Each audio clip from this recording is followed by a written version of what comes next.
Professor, como podemos definir o Marco Civil da Internet? O Marco Civil da Internet é a Lei 12.965. Essa lei ela foi promulgada agora dia 24 de abril de 2014.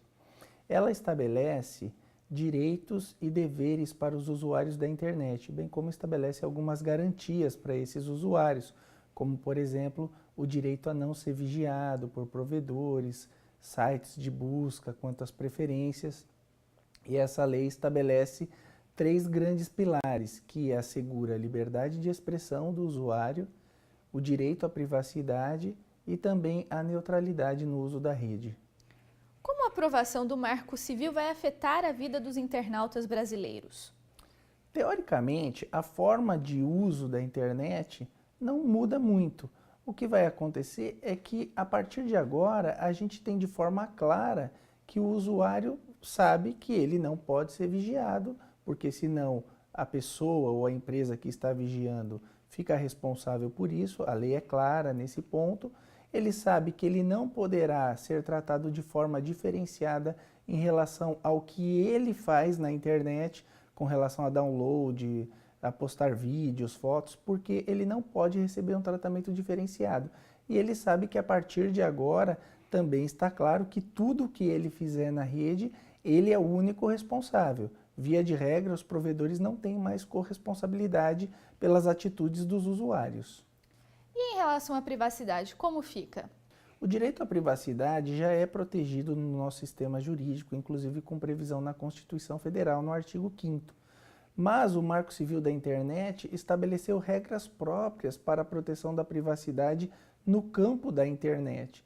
Então a importância é de que, hoje, com o Marco Civil, ficou claro que o usuário não pode ter a sua vida privada invadida por operadores da internet. Então, o que ele usa na internet, o que ele faz na internet, não pode estar sujeito a ser vigiado pelos operadores da internet, sob pena disso se configurar um ilícito, e quem violar esse ilícito pode, inclusive, ser responsabilizado por isso.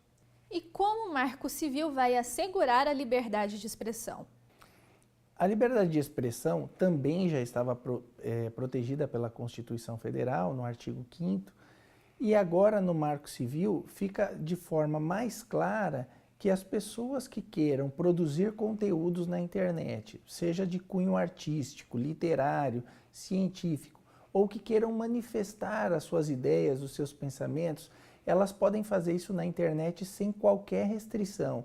Elas não podem ter suas mensagens filtradas, os seus vídeos censurados. Então elas têm total liberdade para fazer, postar fotos, vídeos, e essas fotos, vídeos e mensagens não podem sair da internet a não ser que seja por ordem judicial. Então, salvo essa questão da ordem judicial, que pode determinar a retirada do conteúdo de alguma mensagem, uma foto, a pessoa tem total liberdade de se manifestar. Mas ela tem que saber que no exercício da liberdade de expressão, se ela causar dano a alguém, ela fica sujeita a reparar esse dano. Professor, na sua avaliação, a aprovação do Marco Civil é um avanço diante dos outros países? O Brasil é um dos países que agora passa a ter uma lei sobre o uso da internet. Então isso dá segurança jurídica às empresas que operam nesse segmento eletrônico e aos usuários, os internautas da internet. Mas é importante que se diga que outros países já têm leis sobre o uso da internet, têm leis sobre proteção de dados na internet, sobre a responsabilidade de provedores na internet. Há países que têm leis sobre comércio pela internet, contratos eletrônicos, crimes pela internet, inclusive há um tratado internacional sobre cybercrimes que o Brasil ainda não é signatário. Então tem países que são signatários e têm leis próprias. O nosso Marco Civil, ele não alcança as questões de compra e venda, de comércio eletrônico, e não alcança as questões de crimes eletrônicos. Esse então é um novo desafio do país em relação à internet? Sim, o Brasil, ele tem um decreto sobre comércio eletrônico, que é de março de 2013, é o decreto 7.962.